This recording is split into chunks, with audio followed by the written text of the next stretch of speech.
Espírito Santo de Deus, nós adoramos ao nome de Jesus, Pai. Senhor, nós nos colocamos debaixo do Teu governo nessa noite e nós queremos ter um encontro verdadeiro contigo, Pai. Que o Senhor ministre a nossa vida através da Tua palavra, descortina o nosso entendimento para uma compreensão verdadeira das Tuas palavras, Pai. Para que as Suas palavras nos encontrem, Senhor. Para que as palavras façam saltar do nosso coração o nosso mal, o mal que há no nosso coração, a gente possa enxergar a Deus e ter mais de Ti, Pai. Em nome de Jesus, nós repreendemos toda a distração, Pai. Em nome de Jesus, nada vai roubar aquilo que o Senhor quer trazer nessa noite, Deus. Nós teremos aqui um encontro com o Senhor. Nós veremos a Deus, Pai. E nada vai roubar isso em nome de Jesus, Senhor. É o que nós te pedimos. Amém. Amém. Mais uma vez acontece uma assembleia ou um concílio divino. Os anjos se apresentam a Deus mais uma vez e Satanás está entre eles. Nós falamos um pouco disso no culto passado. A cena se repete. Satanás se apresenta, Deus pergunta: de onde vens? De perambular pela terra e de andar sobre ela. E Deus mais uma vez repete: tens visto o meu servo Jó. Ele se mantém íntegro, homem fiel, homem que teme a Deus e que se afasta do mal. Deus mais uma vez, de forma poética, assim como no capítulo 1, em 4 linhas, ele traz um valor a Jó. Só que agora com um aspecto diferente, porque ele finaliza dizendo: tudo aquilo que você fez foi em vão. Jó permaneceu fiel. Perceba que depois do primeiro ato, no capítulo 1, Deus agora pega Jó e esfrega na cara de Satanás, falando: tudo aquilo que você fez foi em vão. Jó permaneceu íntegro. É interessante que agora essa segunda assembleia, esse segundo diálogo de Deus com Satanás, ele é um pouco mais intenso. Na verdade, o livro de Jó é um livro feito em ciclos, e ciclos que vão se tornando mais intensos até o fim. O capítulo 1 e 2 do livro de Jó ele é escrito em forma de prosa. O capítulo 42, final, ele também é escrito em forma de prosa, e no meio de tudo isso, a parte dos diálogos é escrita em forma poética. E são ciclos que se repetem. Assim como a Assembleia, ela tem o seu segundo encontro, Jó tem 3 ciclos de diálogo com seus amigos que vão se intensificando. Os amigos de Jó começam homens bons, homens até com uma teologia de certa forma correta, mas com uma aplicação errada. Mas ao longo dos diálogos, os ciclos vão se seguindo e eles vão se tornando homens brutais. Da mesma forma, no final, Deus fala com Jó por 2 vezes, em 2 ciclos mais intensos. O livro de Jó, ele segue uma forma cíclica. Isso faz parte da riqueza literária hebraica do mundo antigo. E agora, o segundo encontro de Satanás se apresentando a Deus, ele também é mais intenso. Deus esfrega Jó na cara de Satanás, falando: ele se manteve, mesmo você tendo me incitado contra ele sem motivo. Sem motivo é a palavra usada Rinam. Ela pode ser traduzida de 2 formas ou interpretada de 2 formas: sem motivo ou por nada. Talvez Deus tenha falado para Satanás: olha, tudo aquilo que você fez não deu em nada. Você me incitou a tocar Jó, a tocar a família de Jó. Você me incitou a permitir que o sofrimento viesse sobre ele, achando que a adoração dele dependia das circunstâncias. Mas a fidelidade de Jó é apesar das circunstâncias. As circunstâncias mudaram, Jó não mudou. Ele continuou fiel. Por nada, Satanás. Foi tudo em vão que você fez. Jó se manteve. Nós também podemos interpretar como sem motivo, dizendo: tudo aquilo que se afligiu, tudo aquilo que sobreveio sobre Jó, foi sem motivo, foi sem causa. Jó era um homem correto, um homem íntegro.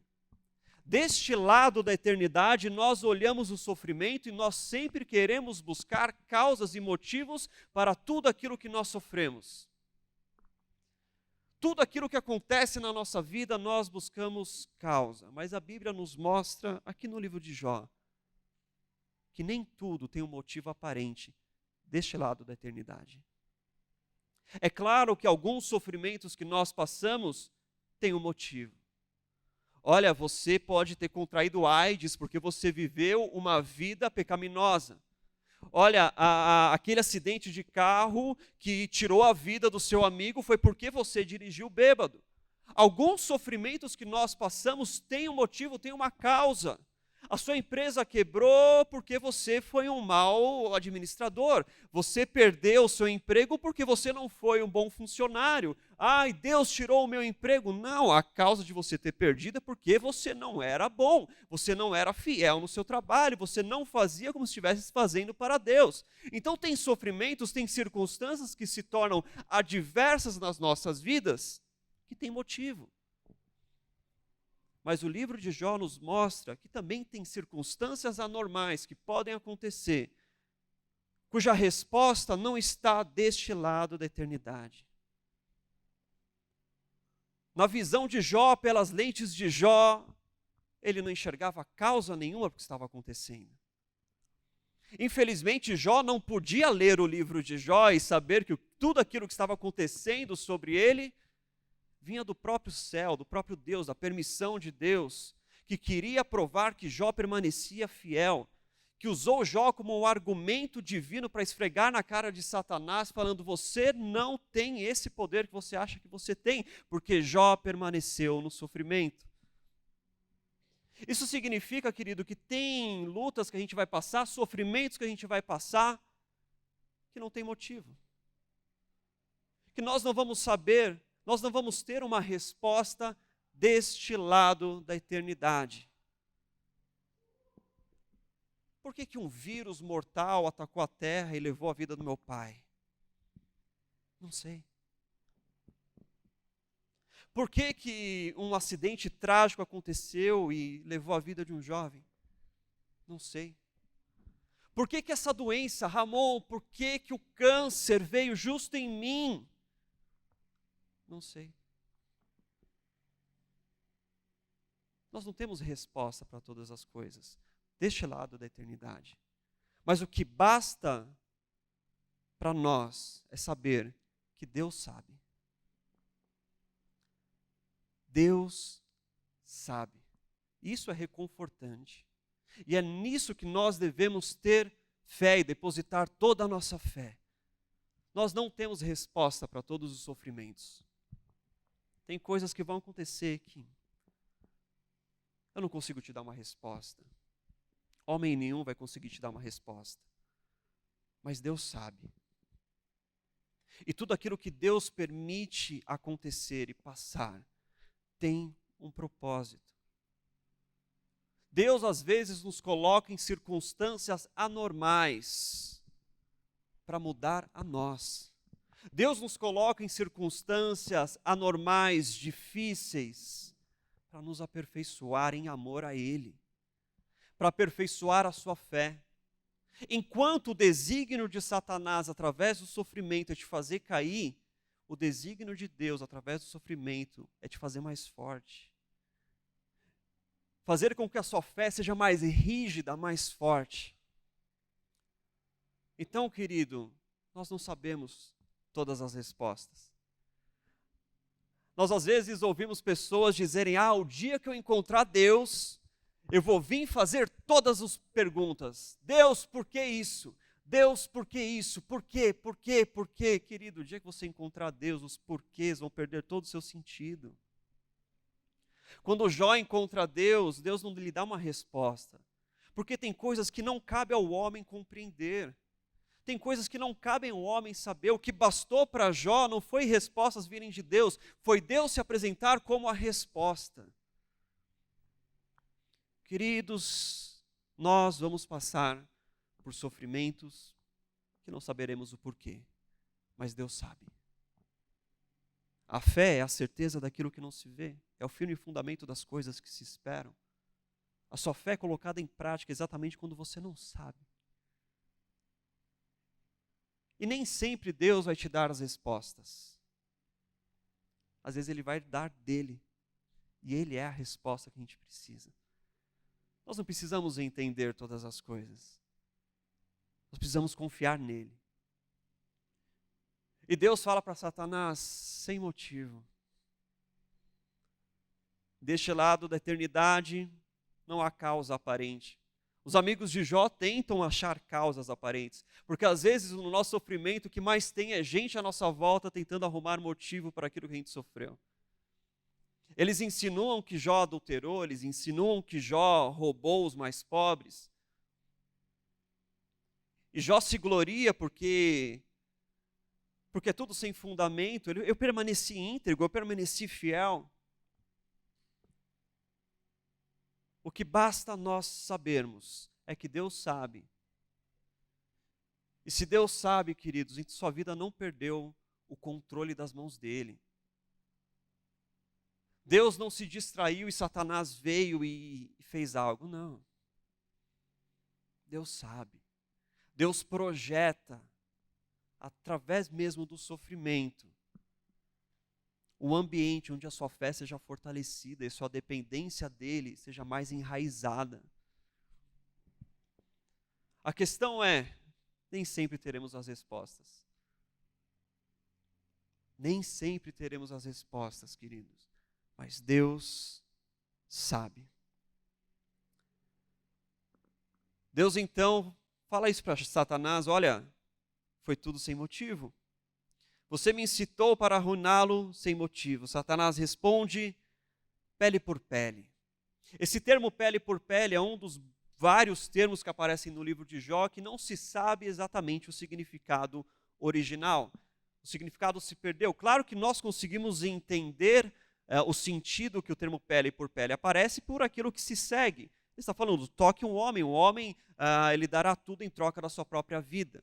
Mas esse termo pele por pele, nós não temos exatamente um sentido ou o significado real do termo. Alguns acreditam que seja num sentido de retribuição, como por exemplo, olho por olho, dente por dente. Mas isso não faz sentido na narrativa do livro de Jó. O que faz mais sentido é pele por pele no sentido de uma progressão. É como se Satanás tivesse falado, nós tocamos primeiro só na camada externa.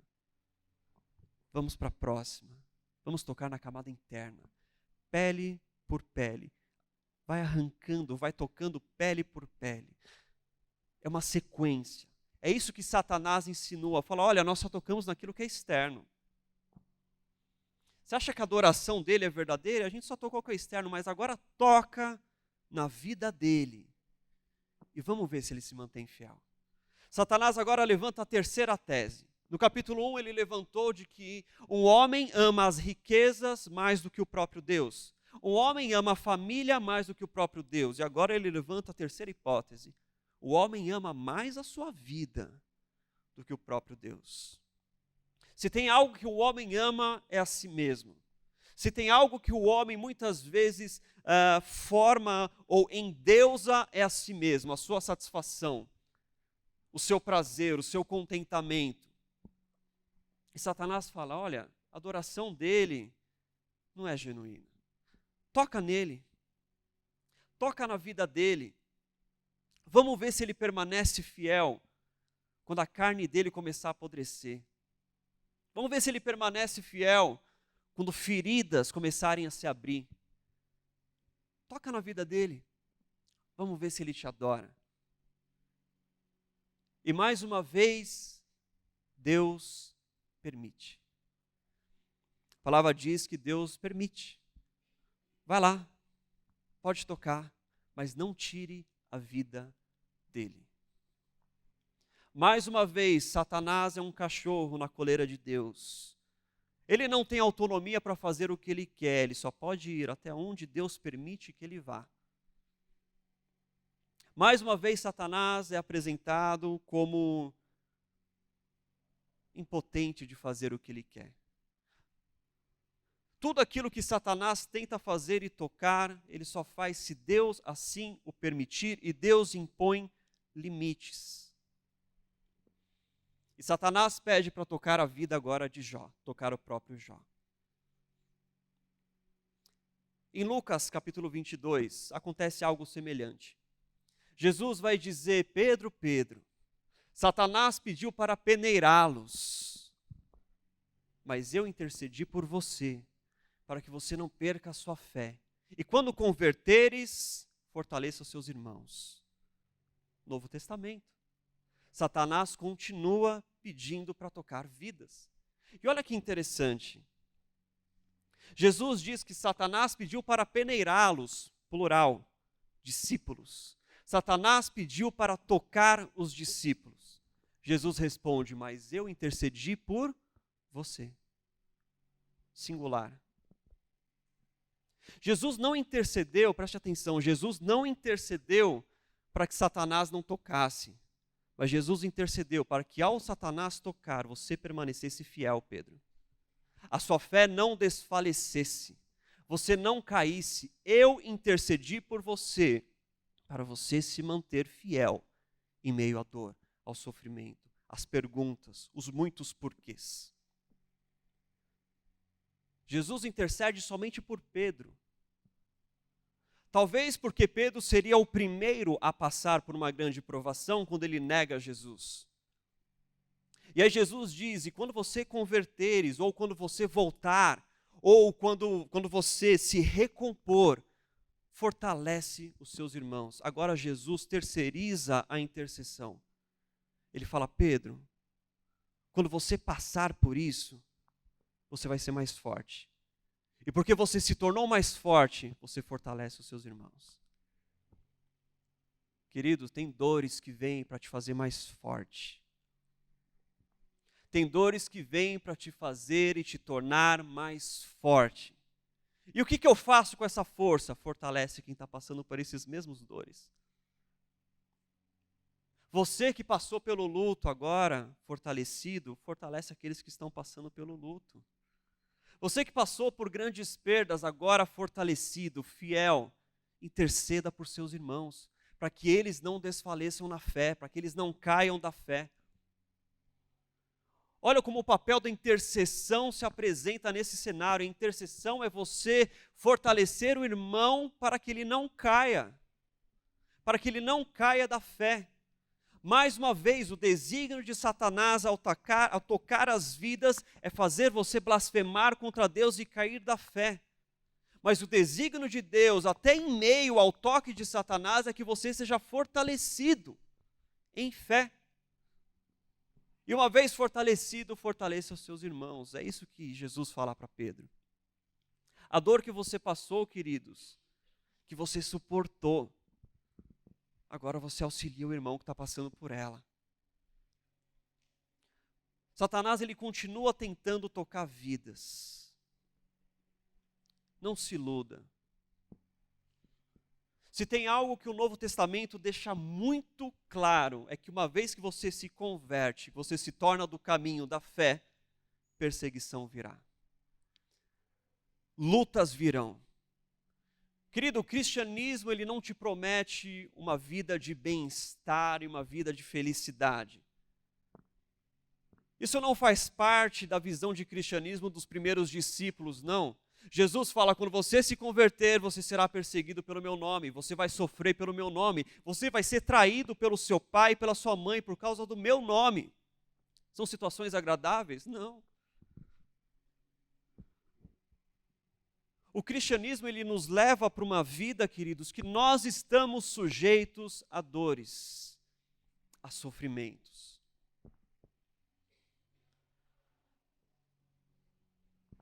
Nós continuamos sujeitos a dores e a sofrimentos.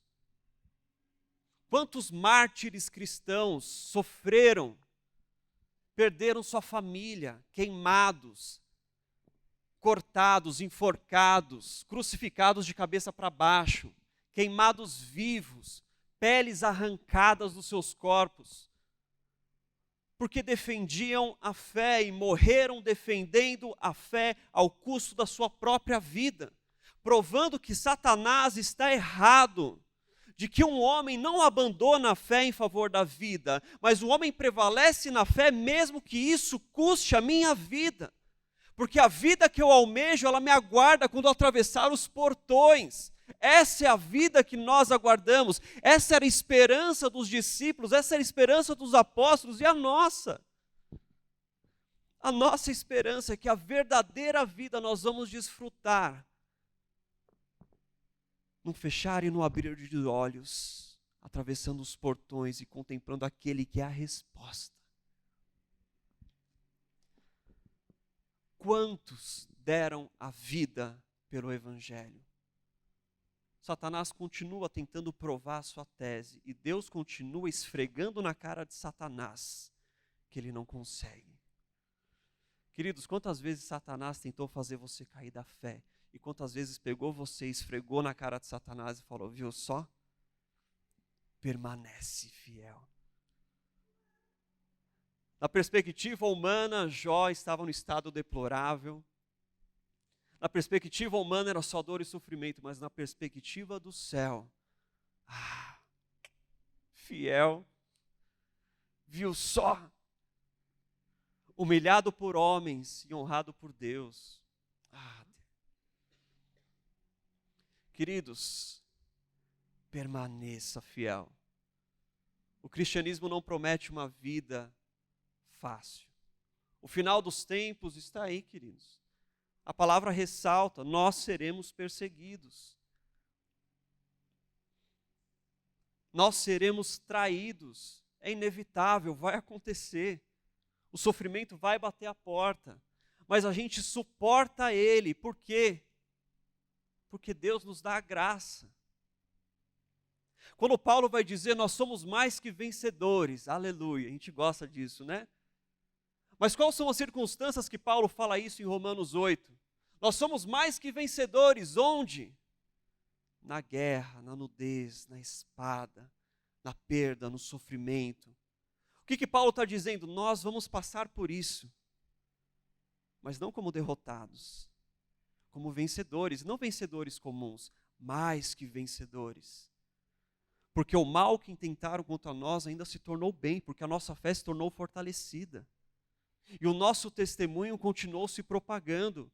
E o Evangelho continua alcançando e avançando. Stephen Nielsen escreveu um livro sobre a história das missões cristãs. E ele faz uma análise de como o cristianismo, em 300 anos, tomou Roma inteira. Como que o cristianismo, que no seu início o Império Romano queria matar todo mundo, queria perseguir todo mundo. Olha, você tem que prestar culto a César e não a seu Deus, e não a nenhum outro. E a análise dele é o que aconteceu em apenas 300 anos para que esse povo perseguido, querendo ser exterminados por Roma, se tornaram tão fortes, seu testemunho tão forte, que Roma se cristianizou. E o argumento dele é, porque muitos morreram sem abandonar a sua fé. Muitos morreram sem abandonar a fé. Isso fez com que o testemunho fosse mais forte. O Evangelho avançou, queridos, em meio ao sofrimento. O diabo achou que ele ia derrubar, não. Estava se fortalecendo a mensagem da cruz, da salvação. Por isso eu te repito, queridos, se você quer uma religião que vai te dar bem-estar, não é o cristianismo. O cristianismo é uma religião que vai te dar salvação. Se você quer uma vida boa, alegre, longe de problemas, o cristianismo não vai te dar isso. O cristianismo vai te trazer perseguição, traição dentro da sua casa. Tudo isso para essa terra, mas salvação. Salvação. Salvação da sua alma, para que você então viva uma nova vida com Deus, em um ambiente onde não há mais dor, não há mais choro, não há mais lágrima. O cristianismo nos traz salvação por meio de Cristo, por meio de alguém que sofreu. O evangelho que nós pregamos é o evangelho de cruz, queridos. A cruz está vazia. Porque uma nova vida nos aguarda além dessa. Então Satanás ele continua tentando tocar e derrubar e abalar a nossa fé. A verdadeira guerra espiritual que Paulo fala aqui, olha, não é contra a carne ou contra a sangue, é contra principados e potestades, é uma guerra a respeito da sua vida e da sua fé. É Satanás o tempo inteiro tentando fazer você cair. E aqui Satanás, ele insinua que ele precisa tirar algo a mais de Jó. Se eu tirar algo a mais de Jó, se eu tirar a saúde dele, ele cai. Satanás faz a insinuação de que o homem precisa perder para abandonar a sua fé. Mas a Bíblia também mostra o mesmo Satanás oferecendo o contrário. O Satanás querendo dar algo para que então você abandone sua fé. Meu querido, nem sempre a artimanha de Satanás é fazer você sofrer para você perder a sua fé. Às vezes é te dando coisas. Satanás oferece para Jesus coisas. Ele olha para Jesus ao contrário de Jó, um homem rico, um homem com filhos, um homem com uma família, um homem com rebanhos, fala, eu vou tirar tudo. Mas ele olha para Jesus no deserto, passando fome, ele fala, eu vou oferecer algo para ele. Você quer pão? Você quer os reinos desse mundo? Só basta você me adorar. Isso significa que nem sempre Satanás vai arrancar coisas de nós para tentar fazer você cair da fé. Às vezes ele vai querer te dar coisas. Às vezes ele vai querer te dar coisas, porque algumas coisas podem te afastar de Deus. Jesus, ele vai contar uma parábola do banquete, onde ele manda os seus servos saírem e chamarem os convidados. Sabe por que os convidados recusam os banquetes? Eu comprei um terreno novo, eu tenho que ir lá. Olha, o meu rebanho, ele cresceu, eu estou ocupado demais com ele. Bênçãos. Olha, você ter terras é uma bênção. Você ter terrenos e bois e cabeças de gado, olha, é uma bênção. Você está ocupado demais com a sua bênção. Ocupado demais com a bênção a ponto de você se distanciar do seu Deus. Às vezes Satanás vai querer te oferecer coisas e não tirar. Porque te oferecendo é o suficiente para te afastar de Deus. Porque o seu coração não está em Deus, seu coração está nas coisas. Seu coração está no bem-estar que as coisas podem te proporcionar. Por isso que Satanás vai atacar. Por isso que Satanás vai querer te dar coisas às vezes, queridos. Vigie, a palavra diz. Satanás insinua que o homem dá tudo em troca da sua vida. Pele por pele. Saiu, pois, Satanás da presença do Senhor e afligiu Jó com feridas terríveis, da sola dos pés ao alto da cabeça. Então Jó apanhou um caco de louça e com ele se raspava, sentado entre as cinzas. A palavra usada aqui não é a palavra para lepra. Existem outras palavras que são usadas para fazer a referência à lepra. Na verdade, nós não conseguimos trazer um diagnóstico de qual é a doença que sobreveio sobre Jó. Tradicionalmente, a igreja acabou adotando como lepra, mas exegeticamente, numa análise textual, não é o correto. O exemplo que aparece aqui é de úlceras malignas. O mesmo exemplo aparece como uma praga em Êxodo 9:9. Uma das pragas do Egito foram úlceras malignas que tomaram todo o corpo. Também aparece como uma das maldições em Deuteronômio 28. Não é a mesma palavra usada por lepra, é difícil, nós não conseguimos trazer um diagnóstico. Mas existem alguns sintomas que aparecem em Jó. Dermatites, que são inflamações cutâneas espalhadas por todo o corpo, criando infecções na pele escurecida. Descascando, cascas de feridas, pele rachada vertendo pus, Jó capítulo 7, versículo 5. Outros sintomas que vieram, perda de apetite, emagrecimento, Jó 19:20, febre, Jó 30:30, crises de depressão, 7, versículo 16, insônia, mau hálito, falhas de visão, apodrecimento dos dentes. São somas de um quadro horripilante de um homem que é uma chaga viva. Um corpo coberto de feridas, da cabeça à sola dos pés.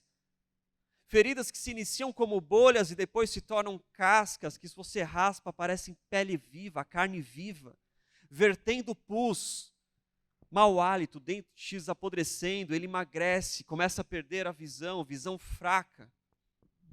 Olha o quadro que é pintado nesse homem. Ele é uma chaga viva, É um homem que está sendo torturado. Alguns livros, alguns artigos de medicina, apesar de não poder trazer um diagnóstico, eles dizem que essa doença é uma doença chamada fogo selvagem. É uma doença que aparece principalmente em regiões tropicais, inclusive no Brasil, que tem sintomas muito parecidos e ataca de forma repentina e atinge o seu ápice de forma muito rápida, ao contrário da lepra, que é bem progressiva e leva tempo. Uma doença terrível cai sobre Jó. A palavra diz que Jó, ele se assentou em cinzas. Era comum um homem com doenças ou um homem que esperava a sua morte sair da cidade e se colocar num depósito fora da cidade. É para onde Jó foi, assentado em cinzas. É o lugar onde pessoas que estão aguardando a morte vão. Não é a lepra, porque a lepra acontecia, eles eram colocados do lado de fora, mas aí os amigos de Jó vêm com ele. Na lepra você não podia ter contato com ninguém. E Jó ele se coloca no depósito onde está o lixo, do lado de fora da cidade. Um lugar habitado por abutres, por vermes, por chacais. A palavra fala inclusive de vermes andando no corpo de Jó, passeando pela sua carne. E Jó tem nas suas mãos um caco de telha. Jó voluntariamente se coloca do lado de fora da cidade. Ele reconhece que ele está num estado deplorável. Ele reconhece que ele está num estado de aflição. Talvez ele estivesse esperando a sua própria morte, porque os doentes eles aguardavam a morte do lado de fora. Ele estava esperando a própria morte, estava esperando que ela chegasse. Era um caminho fúnebre, era um momento de lamento. E Jó tenta se aliviar com um caco de telha. A única coisa que tem é um caco de telha. Aquele homem que tinha terras, aquele homem que tinha bois, aquele homem que tinha família e filhos que seriam a sua posteridade, que carregariam o seu nome pelas próximas gerações, agora não tinha nada. Ele tinha somente um caco de telha e a sua fé inabalável. A única coisa que podia trazer alívio àquele homem era um alívio proporcionado por um caco de telha ao coçar o próprio corpo. E mesmo com um caco de telha na mão, ele permanece inabalável na sua fé. A pergunta é, se Deus te tirar tudo e você tiver somente um caco de telha, você continua adorando a Deus? Se Deus tirar aquilo que você tem, você permanece? Se você estiver numa cama de UTI, e a única coisa que você tem do seu lado é uma Bíblia, é tudo que você precisa. Você permanece como um adorador, fiel a Deus, mesmo que tudo caia por terra. Mesmo que você perca tudo, mesmo que a tua família te abandone, mesmo que a tragédia alcance a sua casa, mesmo que a aflição atinja o seu corpo, mesmo com um câncer que não sara, você continua fiel. Mesmo com uma doença que te aflige, ano após ano, um tratamento que não dá resultado, você continua fiel. Jó continuou com um caco de telha, aquilo que podia trazer um alívio para ele. A mulher de Jó então aparece, olha para Jó e vê a situação triste daquele homem. Uma chaga viva, um homem torturado. Aquela mulher olha para Jó e fala: Jó, você ainda conserva a sua integridade? Amaldiçoa o teu Deus e morre. Essa fala da mulher, ela, historicamente, pela teologia histórica, se nós pegarmos desde Calvino, Lutero e Agostinho, eles interpretam ou eles consideram essa mulher como uma aliada de Satanás. Alguém que está vindo para falar para Jó: olha, Jó, abandona a sua integridade, o que você está sofrendo tem uma causa, você pecou, você está colhendo o que você plantou. Amaldiçoa o teu Deus e morre logo, homem. Peste. Alguns interpretam dessa forma e consideram a mulher como uma aliada de Satanás. Mas a forma como Jó responde torna um pouco difícil essa interpretação. E hoje, talvez a interpretação mais compreendida pelos comentaristas é de que a mulher estava oferecendo para Jó talvez uma saída, uma eutanásia teológica, oferecendo para ele: Jó, amaldiçoa a Deus para que a sua morte seja mais rápida. Eu não quero te ver sofrendo. Uma vida torturada, um homem torturado poderia levar ali dias e dias e dias até morrer. Talvez ela estivesse oferecendo para Jó uma saída rápida, ainda que incorreta, ainda que não bíblica, falando: amaldiçoa o teu Deus e morre, Jó, morre logo. Para que ficar sofrendo? E Jó olha para ela e fala: você fala como uma louca. Receberemos o bem de Deus e não o mal? Quando Jó diz, perceba, Jó ele não diz que ela é louca, ele diz: você está falando como uma louca. Você não é. Você está sendo tomada pelo desespero, pela dor, por aquilo que você está vendo. Você está falando, soltando palavras ao vento. Você não é assim. Jó ele vai falar o mesmo sentido para os seus amigos quando ele diz: olha, vocês estão julgando um homem em desespero que lançou palavras ao vento. É como se ele estivesse dizendo: olha, tem circunstâncias, tem momentos difíceis que a gente vai falar coisas que a gente não quer, que nós não somos. Tem momentos de dor que a gente vai falar coisas, queridos, que são palavras ao vento. É isso que Jó está falando dela. Você fala como uma louca. Você não é o que você está falando. O que você está falando vem do desespero do momento. E usa a palavra Nabal para falar louca. É a mesma palavra usada pelo salmista quando ele diz: o louco diz em seu coração, Deus não existe. É como se ele estivesse falando de uma morte espiritual. Ele está falando: olha, você age como alguém que abandonou a sua fé. Aceitaríamos o bem de Deus e não o mal? O que Jó está falando? Deus continuou o mesmo. Deus nos deu coisas boas. Deus nos deu coisas boas. Agora, quando o mal acontece, Ele não anula as coisas boas que Deus nos deu.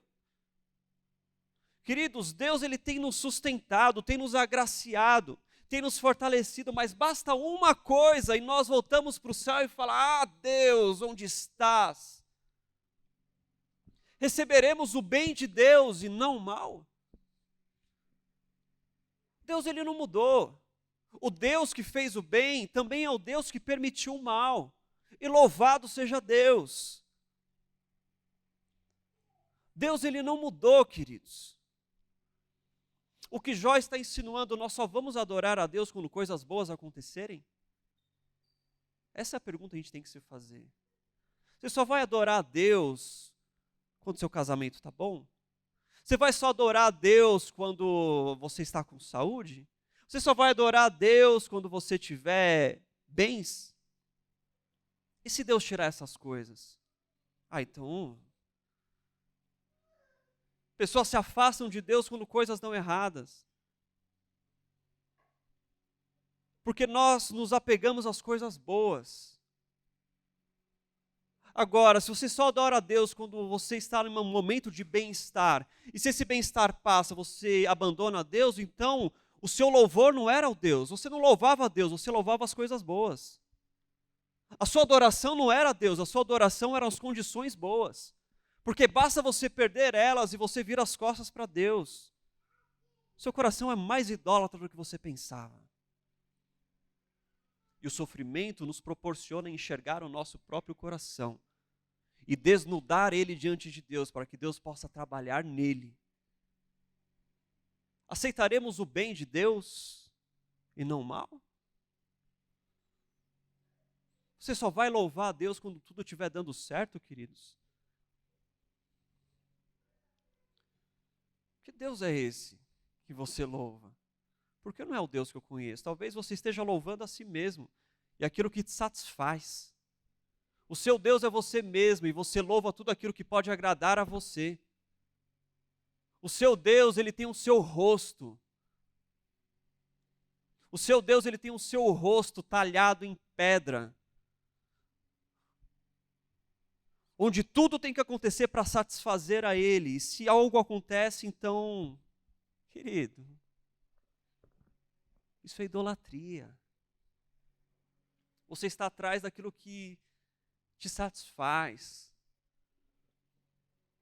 Aceitaremos o bem, só o bem e não o mal?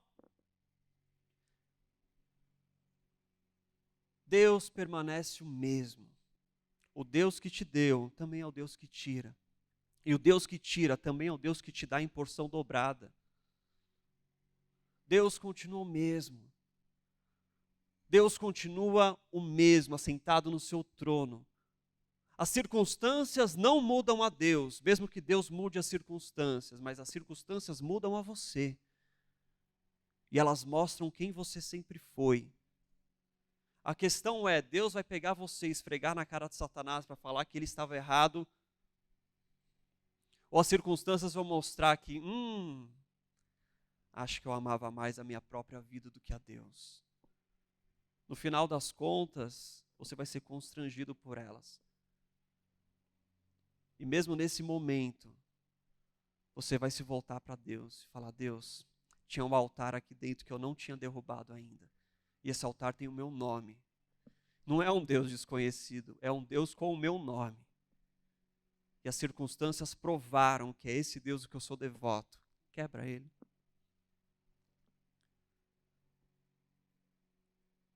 As circunstâncias podem mudar, Deus não muda, mas às vezes nós precisamos mudar.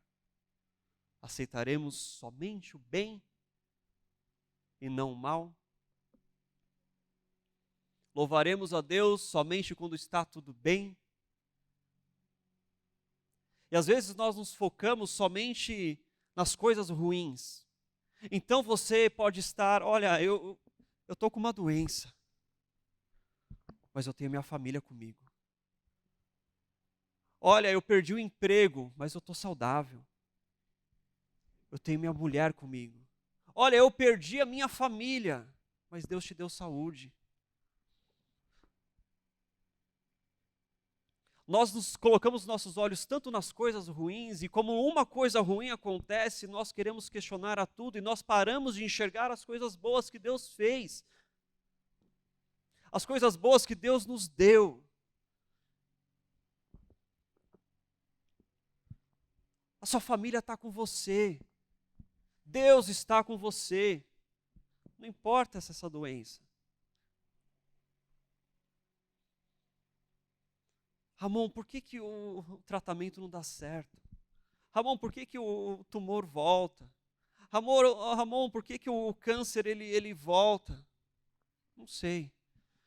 Mas olha as coisas boas que Deus tem feito, mesmo através de tudo isso. Se mantenha fiel, porque Deus sabe. E essas circunstâncias vêm para fortalecer a sua fé, para que uma vez fortalecido, você fortaleça outros. E o texto termina com os amigos de Jó aparecendo. Os amigos de Jó aparecem e não reconhecem Jó vendo de longe. Claro, uma chaga viva, um homem com feridas por todo o corpo, um homem magro. Ao ver a situação de Jó, choram e lamentam com ele. Talvez esse fosse o único momento que eles acertaram em algo, os amigos de Jó. E eles vão, lamentam, rasgam as suas vestes e se assentam com Jó. Compartilham com Jó da terra, da cinza, e permanecem 7 dias em silêncio.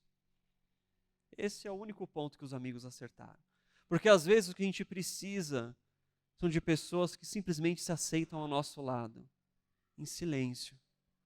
Às vezes o que a gente precisa para a nossa dor são aqueles amigos que não tentam arrumar motivos para a nossa dor, mas que simplesmente em silêncio choram com a gente. A palavra vai dizer, chore com os que choram. Às vezes o que a gente precisa é somente de alguém do nosso lado ali, em silêncio, chorando com a gente.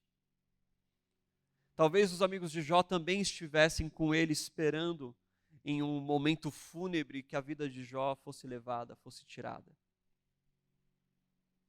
E Jó rompe esse silêncio depois de 7 dias com um discurso, e isso daí a gente vai falar na semana que vem. Queridos, o que nós podemos tirar de tudo isso daqui é que sofrimentos vêm. O mesmo Deus que dá é o Deus que tira. É o Deus que é soberano sobre todas as circunstâncias, e é um Deus que mesmo tirando, Ele tem um propósito em tudo que acontece, e o propósito final é glorificar o nome dEle através da sua vida. O que nós podemos aprender é que tem coisas que nós também não vamos saber o motivo. Nós não vamos ter respostas. Mas Deus tem. E Deus sabe.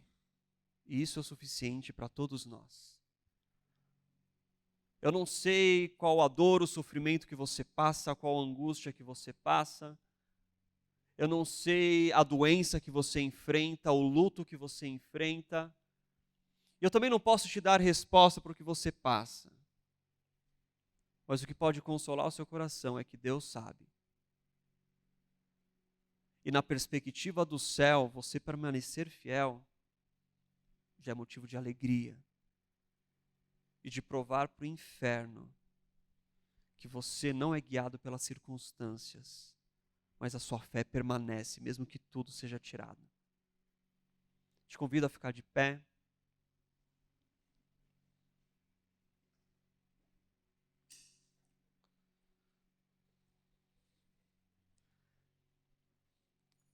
Nós vamos orar. Apresente a sua vida diante de Deus, querido. Se em meio à luta, se em meio à dor, ao sofrimento, você questionou a Deus, eu te convido a apresentar tudo diante dEle.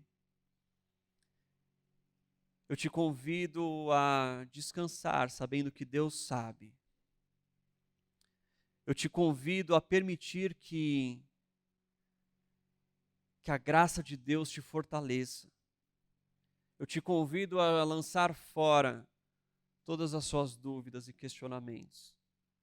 Porque quando você tem encontro com Deus, as dúvidas perdem todo o seu poder. Fecha os seus olhos. Espírito Santo, nessa noite, Pai, nós queremos apresentar diante de Ti as nossas vidas. Senhor, eu não sei o que cada um passa, eu não sei as dores, eu não sei o luto, eu não sei a perda, eu não sei os problemas de saúde, eu não sei o que passa, Pai. Mas o Senhor sabe. Nós te pedimos, Pai, que o Senhor esteja fortalecendo a nossa fé, mesmo em meio às circunstâncias anormais. Senhor, fortaleça a nossa fé, Pai, mesmo com a doença persistindo em nosso corpo. Fortaleça a nossa fé, meu Pai, mesmo em meio ao luto e à dor da perda.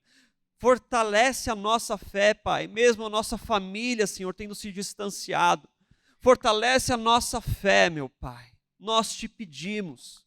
Senhor, em nome de Jesus, nós declaramos que nós não somos abalados. Nós declaramos que as circunstâncias não têm poder para mudar quem nós somos e a fé que nós temos, Pai.